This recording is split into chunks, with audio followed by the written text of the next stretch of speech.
Olá, tudo bem? Paz. Tenho a palavra de Deus para compartilhar com você na reflexão de 5 de setembro, cuja leitura bíblica do dia em Lucas 11, Salmos 19 a 22. Eu iria tratar de um outro tema.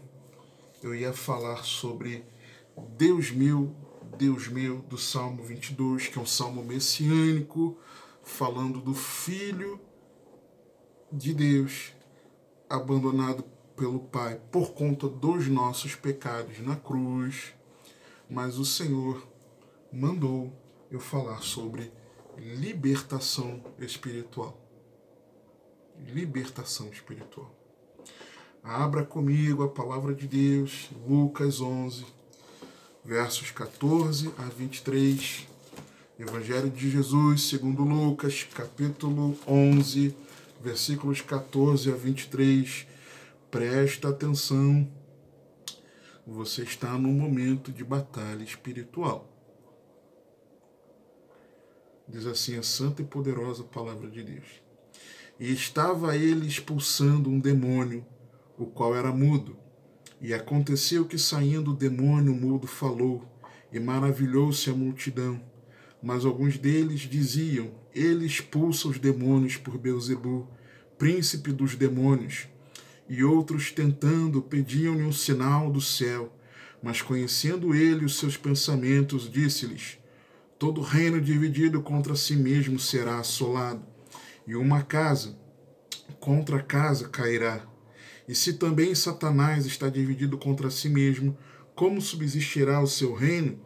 Pois dizeis que eu expulso os demônios por Beelzebu. E se eu expulso os demônios por Beelzebu, por quem os expulsam vossos filhos? Eles, pois, serão os vossos juízes. Mas se eu expulso os demônios pelo dedo de Deus, certamente a vós é chegado o reino de Deus. Quando o valente guarda armado a sua casa, em segurança, está tudo quanto tem, mas sobrevindo outro mais valente do que ele, e vencendo-o, tira-lhe toda a sua armadura, em que confiava, e reparte os seus despojos. Quem não é comigo é contra mim, e quem comigo não ajunta, espalha.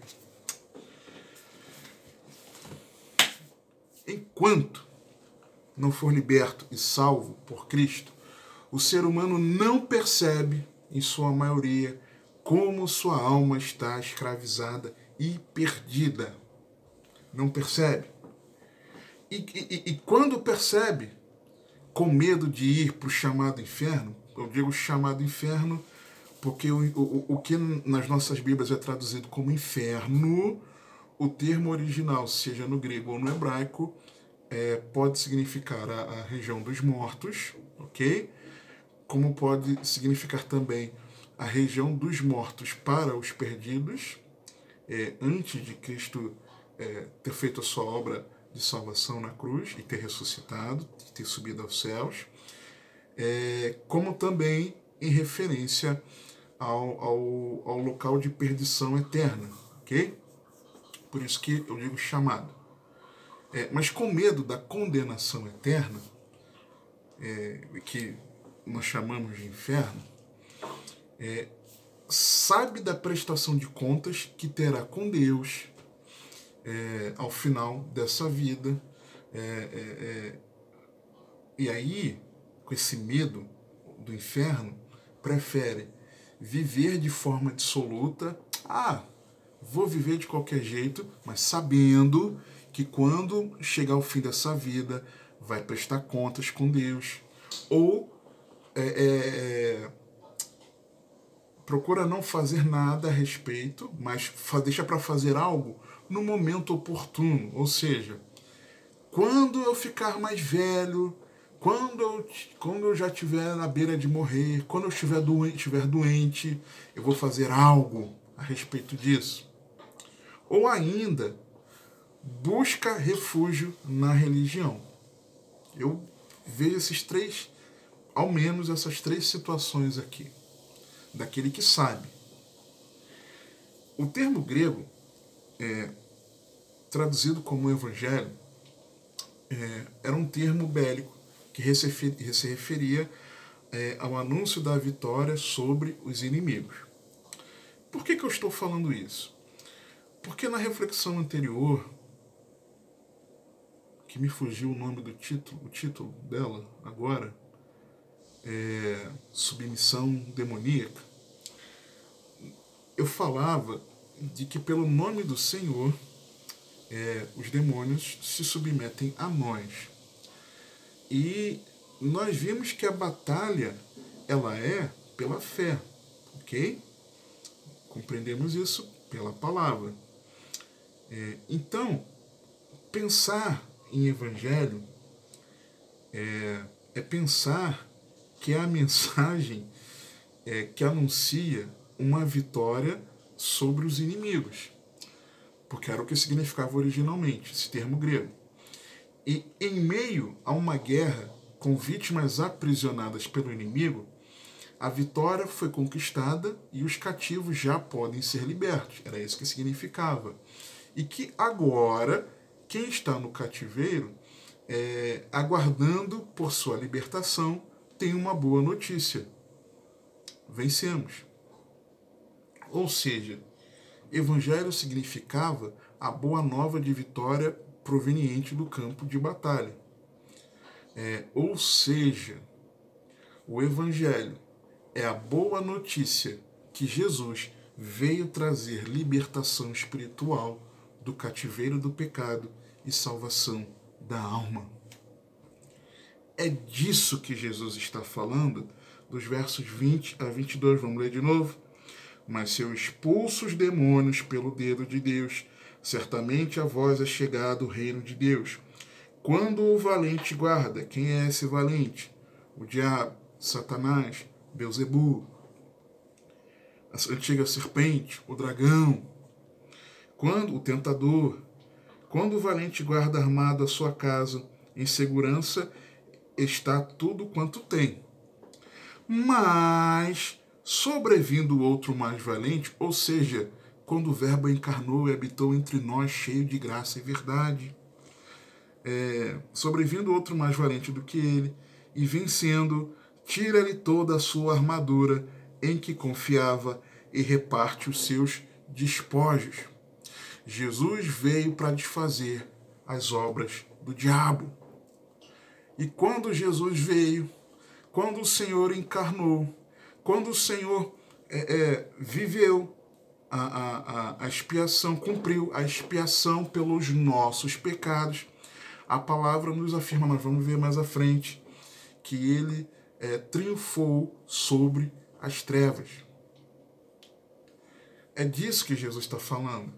Jesus está dizendo que antes dele vir, o mais valente, o ser humano estava cativo, aprisionado, perdido e cativo, sob a direção de espíritos malignos.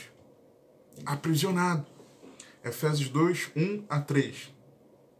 E vos vivificou, estando vós mortos em ofensas e pecados, em que noutro tempo andastes segundo o curso deste mundo, segundo o príncipe das potestades do ar, do espírito que agora opera nos filhos da desobediência, o diabo, Satanás, Belzebu, entre os quais todos nós também antes andávamos, preste atenção, andávamos segundo, influenciados pelo curso desse mundo. E mais do que influenciado, segundo, ou seja, era guiado. Nós éramos guiados pelo mundo, guiados pelas trevas.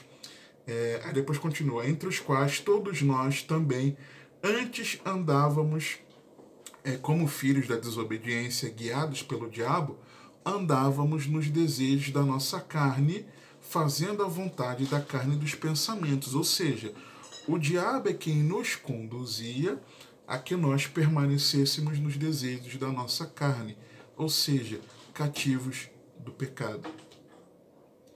E éramos, por natureza, filhos da ira, como os outros também.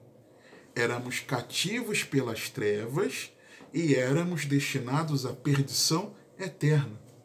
perdidos e cativos sob a direção das trevas, dos demônios, de espíritos malignos.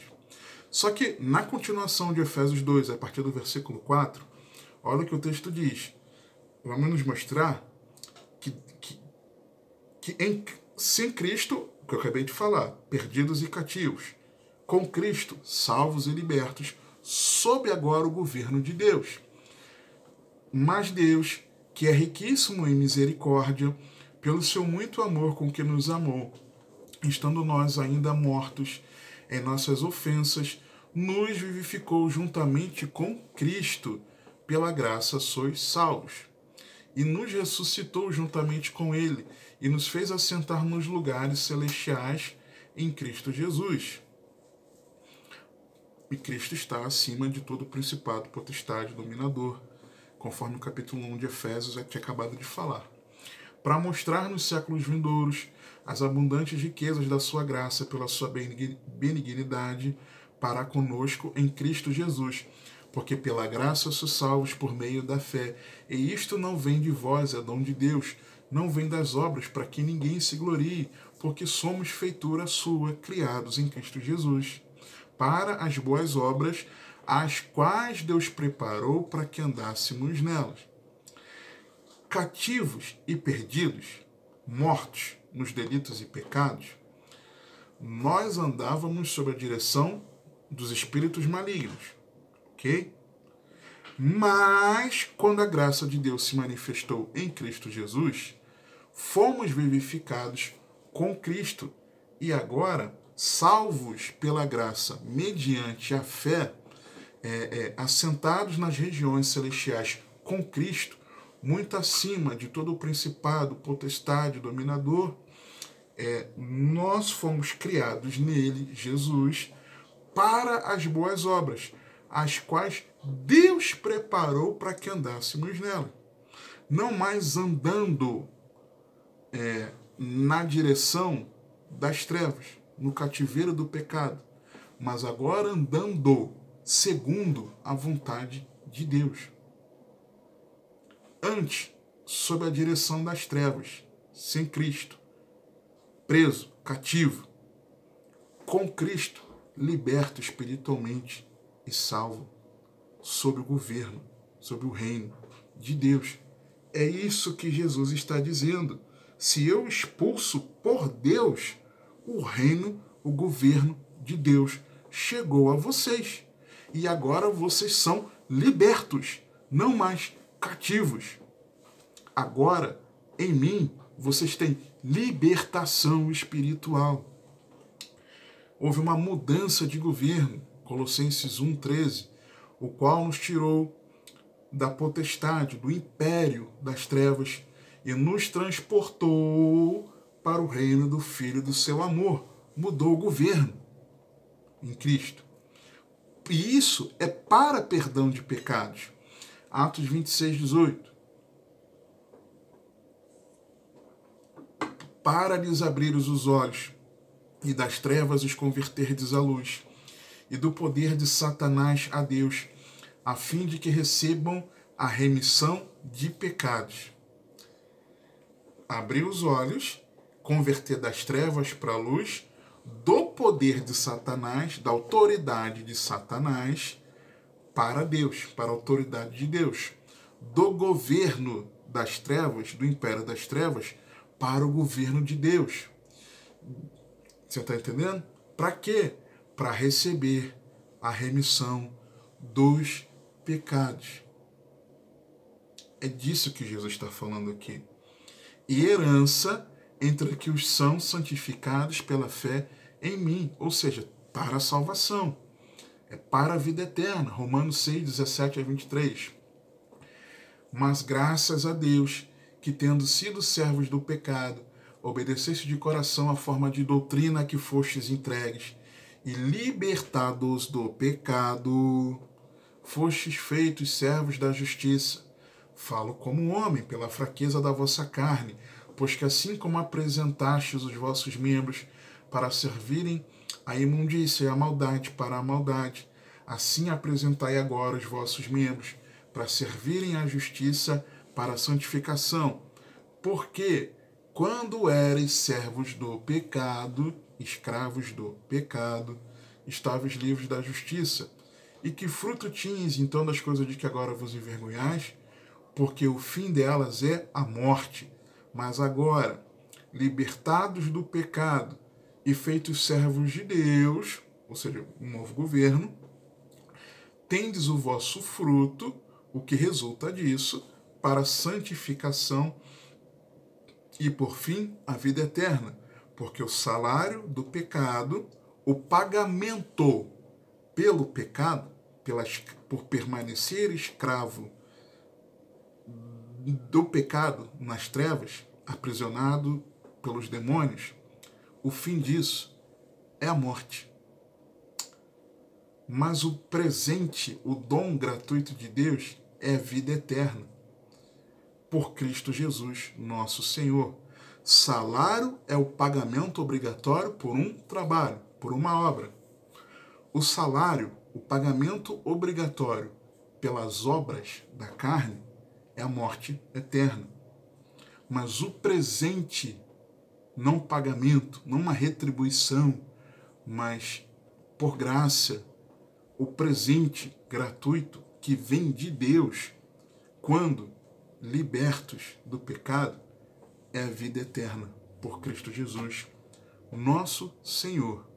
E é interessante Paulo fazer questão de escrever nosso Senhor. A vida eterna do Salvador Jesus Cristo, ela vem de alguém que não é apenas aquele que dá a vida eterna, mas aquele que é o Senhor. E a Ele servimos nessa mudança de governo. E debaixo desse entendimento, em que Jesus fala que se Ele está fazendo aquilo, é sinal de que agora eles poderiam viver debaixo do governo de Deus, no reino de Deus, o reino de Deus chegado, precisamos ver um pouquinho sobre a autoridade de Jesus sobre os demônios. Algo que eu queria ter falado também na reflexão anterior, mas acabei não falando para ganhar tempo, mas aqui vejo que é importante. Primeiro, existe uma promessa de vitória, até comentei em Gênesis 3,15. E porém inimizade entre ti e a mulher, e entre a tua semente e a sua semente. Esta te ferirá a cabeça e tu lhe ferirás o calcanhar. Ou seja, serpente, questão é o seguinte: vai vir um descendente da mulher e esse vai te ferir a cabeça, vai te vencer. Já estou te avisando. Então, é saber que a autoridade de Jesus já foi declarada, prometida, desde Gênesis, desde a queda do homem. É saber que em Jesus nós somos guardados do maligno. Jesus tem autoridade para nos guardar. Segundo os Tessalonicenses 3,3, mas fiel o Senhor que vos confirmará e guardará do maligno. É saber que agora, em Jesus, nós temos uma nova realidade. 1 Pedro 2, 9 e 10. Mas vós sois a geração eleita, o sacerdócio real, a nação santa, o povo adquirido para que anuncieis as virtudes daquele que vos chamou das trevas para a sua maravilhosa luz. Vós que em outro tempo não eres povo, mas agora sois povo de Deus, que não tinhas alcançado misericórdia, mas agora alcançastes misericórdia. É saber que que não somos tocados. E aí existe uma controvérsia desse verso 18 aqui, 1 João 5,18. Sabemos que todo aquele que é nascido de Deus não peca, mas o que de Deus é gerado conserva-se a si mesmo, e o maligno não lhe toca. Duas controvérsias aqui.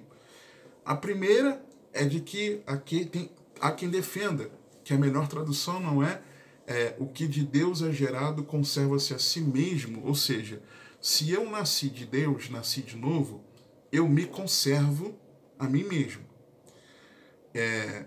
E tem outros que entendem que não, que está falando, na verdade, de de Jesus, não gerado no sentido de ser criado, mas dele ser coroado como Rei da Glória, quando ele subiu aos céus, após cumprir a obra da nossa salvação.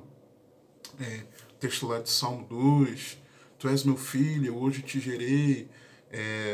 Paulo explica em Atos que isso se refere à ressurreição de Jesus, então, que na verdade o gerar não é gerar, mas eu te honrei, eu coloquei o seu nome sobre todo nome, eu te coroei. É isso que significa o gerado lá de Salmo 2, por meio da ressurreição e da ascensão de Jesus.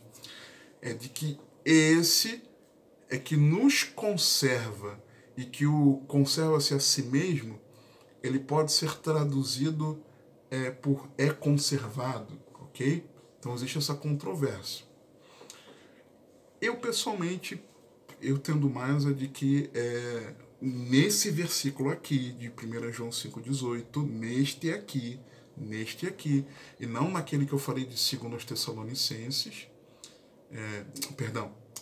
não esse, mas outros versículos que nós nos conservamos a nós mesmos, em 1 João mesmo, mas nesse aqui, entendo, por já ter lido, visto o interlinear no grego, de que se trata do Senhor nos guardando, nos conservando. O Senhor em nós é que nos conserva. E o maligno não lhe toca uma outra controvérsia, de que há quem diga que o diabo não pode nos tocar. Há quem diga que não, que o diabo nos toca sim e pode agir em várias áreas diretamente da nossa vida, que aqui o versículo se refere a não toca a nossa alma. Seja como for, se nós estivermos em Cristo, tivermos nascido de novo, e por consequência não permanecemos na prática do pecado, somos conservados e a nossa alma não é tocada pelo maligno. Minimamente isso. Outro é que o diabo, ele é limitado por Deus. O Senhor tem autoridade sobre ele. João 1, 12, 2 e 6. E disse o Senhor a Satanás: eis que tudo quanto ele tem está na tua mão. Somente contra ele não estendas a tua mão. E Satanás saiu da presença do Senhor. E disse o Senhor a Satanás: eis que ele está na tua mão, porém guarda a sua vida. Ou seja, o Senhor delimita a atuação do diabo. O Senhor tem autoridade sobre ele. Outro, as trevas estremecem diante do Senhor. Tiago 2,19. Tu crês que há um só Deus? Fazes bem. Também os demônios o creem e estremecem. Os demônios estremecem diante de Deus. Os demônios reconhecem o poder de Cristo. Marcos 1, 21 a 24. Entraram em Cafarnaum e logo no sábado, indo ele à sinagoga. Ali ensinava e maravilharam-se da sua doutrina, porque os ensinava como tendo autoridade, e não como os escribas. E estando na sinagoga deles um homem com um espírito imundo, o qual exclamou, dizendo: ah, que temos nós contigo, Jesus Nazareno? Vieste destruir-nos? Bem sei quem és, o Santo de Deus. Ou seja, eles exclamaram, o Espírito exclamou, reconhecendo que Jesus é o Santo de Deus e que Jesus tinha poder para destruí-los. Os demônios reconhecem o poder. Outro, eles sabem que serão atormentados. Mateus 8, 28 e 29. E tendo chegado ao outro lado, a província dos Gergesenos, saíram no encontro dois endemoniados, vindos dos sepulcros, tão ferozes eram, que ninguém podia passar por aquele caminho. E eis que clamaram, dizendo: que temos nós contigo, Jesus, Filho de Deus? Vieste aqui atormentar-nos antes do tempo? Por que atormentar antes do tempo? Porque o diabo e os seus anjos serão lançados no lago de fogo e enxofre, preparado para eles, mas que para todo aquele, como Mateus 25:41 nos diz, todo aquele que permanece no pecado, que não é ovelha do Senhor, mas que é bode, será separado, colocado à esquerda do Senhor e será destinado, lançado ao lago de fogo e enxofre, preparado para o diabo e seus anjos. Então eles sabem que serão atormentados. Eles sabem disso. Eles imploraram por Deus, Marcos 5, 1, 2, 6 e 7. E chegaram ao outro lado do mar, à província dos Gadarenos. E saindo ele do barco, lhe saiu ao seu encontro dos sepulcros um homem com espírito imundo. Ué, você acabou de ler em Mateus que eram 2, chamando de Gergesenos. Agora está dizendo em Marcos que é 1 e chamado de Gadareno, as 2 nomenclaturas. E por que Mateus 2 e Marcos 1 só? Entendemos que de fato eram 2, mas que esse, referenciado aqui em Marcos, era o mais proeminente pelas características daquilo que ele vivia e fazia, ok? Fecha parênteses. Você não ficar colocando a palavra de Deus em dúvida. E saindo ele do barco, lhe saiu logo ao seu encontro dos sepulcros um homem com espírito imundo. E quando viu Jesus ao longe, correu e adorou. E clamando com grande voz, disse: Que tenho eu contigo, Jesus, Filho do Deus Altíssimo? Conjuro-te por Deus que não te atormentes. Isso aqui é demais. Porque ele estava literalmente, e ali era uma legião, né? Na continuidade, sabe, da história, apelando por Deus. É como se eles estivessem dizendo assim: pelo amor de Deus, Jesus, não nos atormentes. Porque o termo grego, traduzido como conjuro-te, significa forçar a tomar um juramento ou implorar solenemente. Eles estavam implorando a Jesus, por Deus, que Jesus não os atormentasse naquela hora. Então, Jesus é autoridade sobre os espíritos imundos.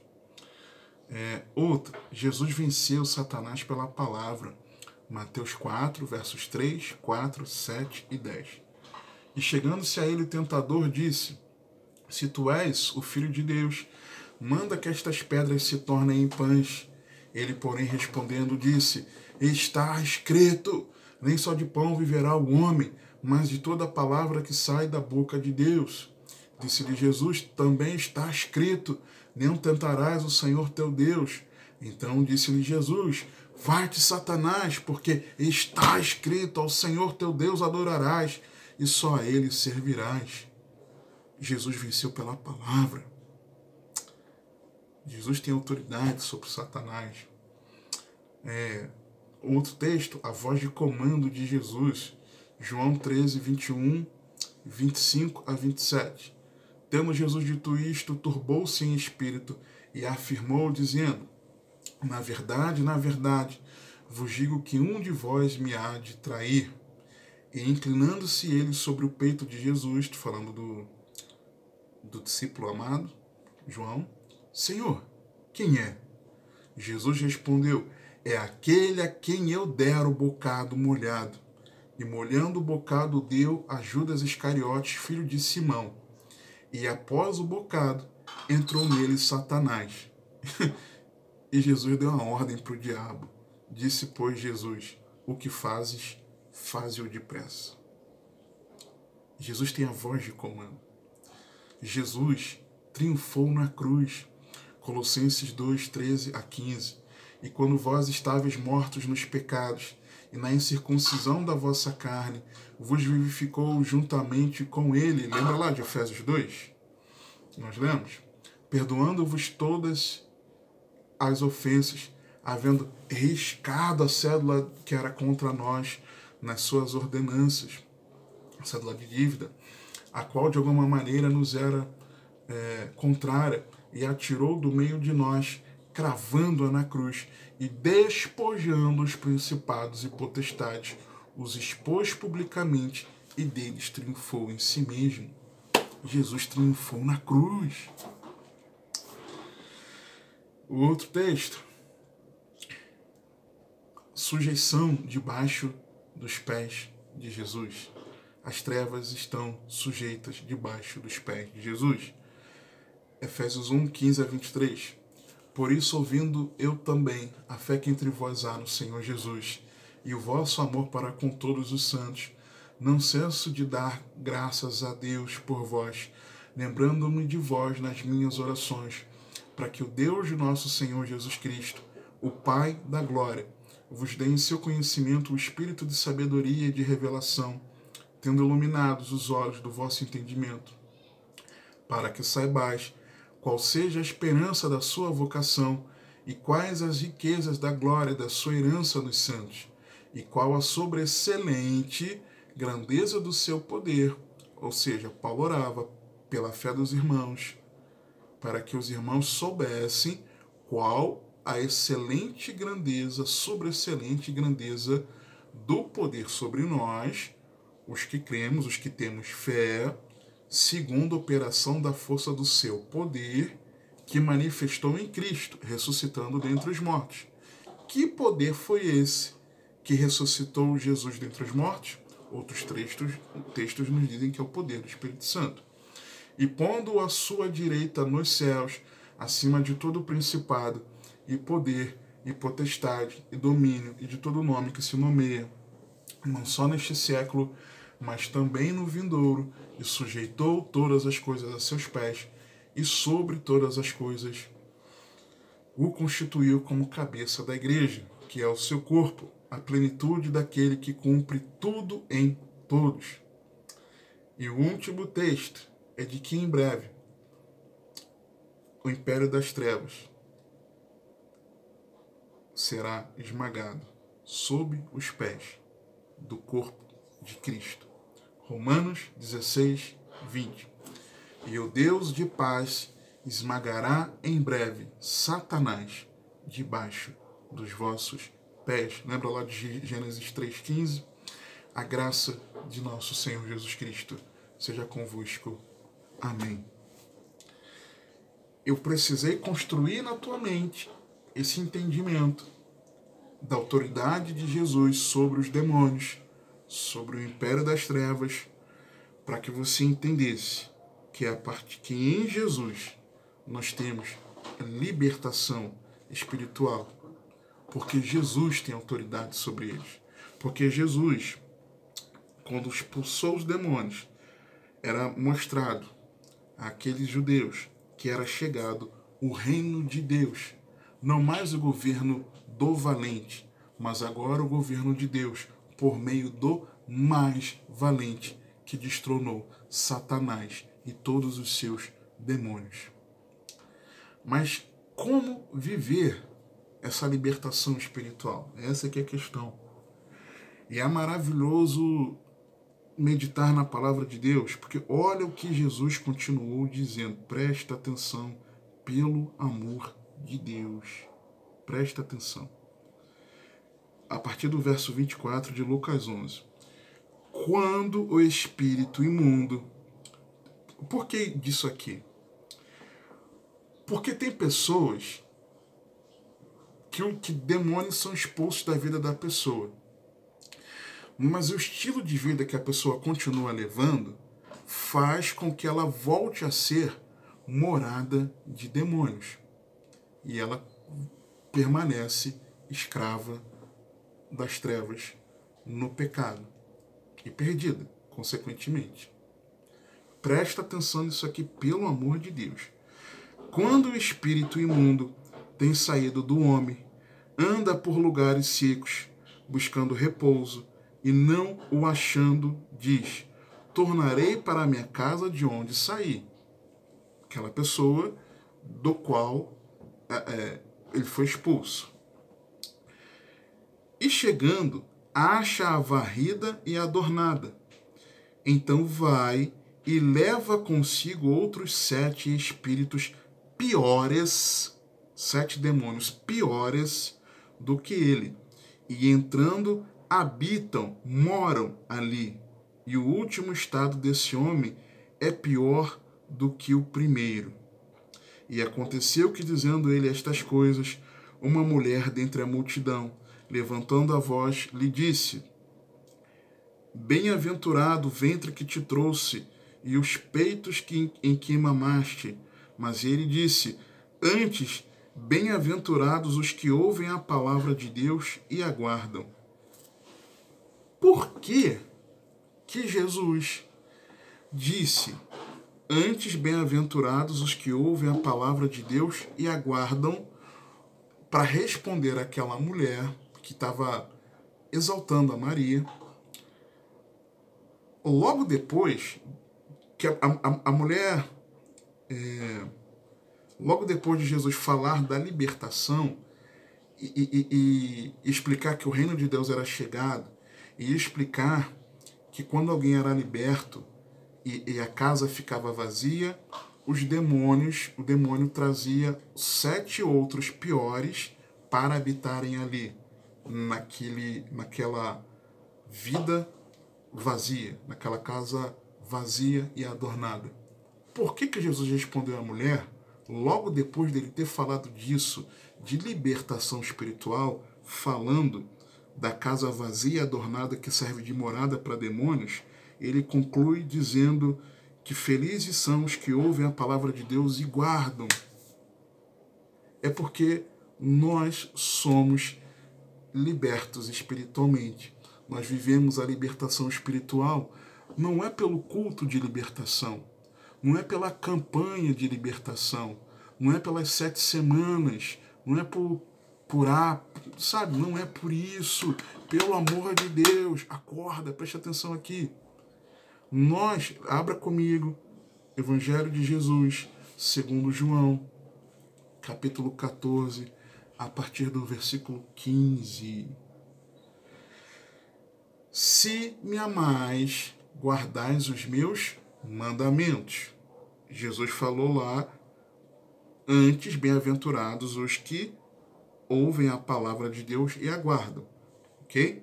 Se me amais, guardais os meus mandamentos.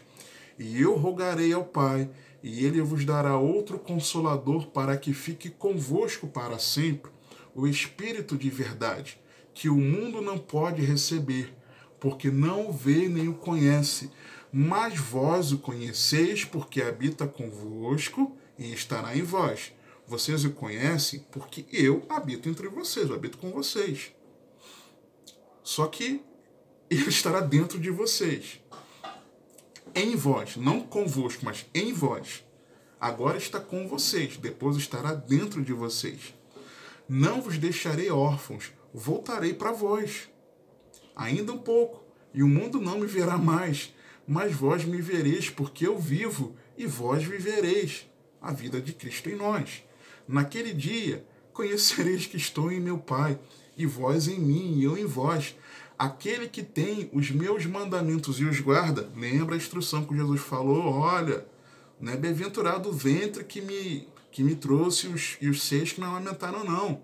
Bem-aventurados são aqueles que ouvem a palavra de Deus e guardam, logo depois dele ter falado da casa vazia, que vira a morada de 7 demônios piores daquele que foi expulso daquela vida. Presta atenção. Aquele que tem os meus mandamentos e os guarda, esse é o que me ama, e aquele que me ama será amado de meu Pai, e eu o amarei e me manifestarei a ele. Aí Judas fica preocupado. Não os Iscariote, mas outro Judas. Disse-lhe Judas, não os Iscariote: Senhor, de onde vem que te hás de manifestar a nós e não ao mundo? Presta atenção, pelo amor de Deus. Eu rogo a você. Jesus respondeu e disse-lhe: se alguém me ama, guardará a minha palavra, e meu Pai o amará, e viremos para ele e faremos nele morada. Quem não me ama, não guarda as minhas palavras. Ora, a palavra que ouvistes não é minha, mas do Pai que me enviou. Tenho-vos dito isto, estando convosco, mas aquele Consolador, o Espírito Santo, que o Pai enviará em meu nome, esse vos ensinará todas as coisas e vos fará lembrar de tudo quanto vos tenho dito. Como viver a libertação espiritual? Amando ao Senhor Jesus, guardando os seus mandamentos como evidência disso, sendo a habitação do Espírito Santo, do Pai e do próprio Senhor Jesus. A casa não estando vazia, mas a casa sendo morada de Deus. É assim que nós somos libertos espiritualmente. É ouvindo a pregação do Evangelho, correspondendo em fé, correspondendo ao amor do Senhor por nós, amando na prática de viver a sua palavra e, consequentemente, sendo habitação do Pai, do Filho e do Espírito Santo. É assim que nós somos libertos espiritualmente.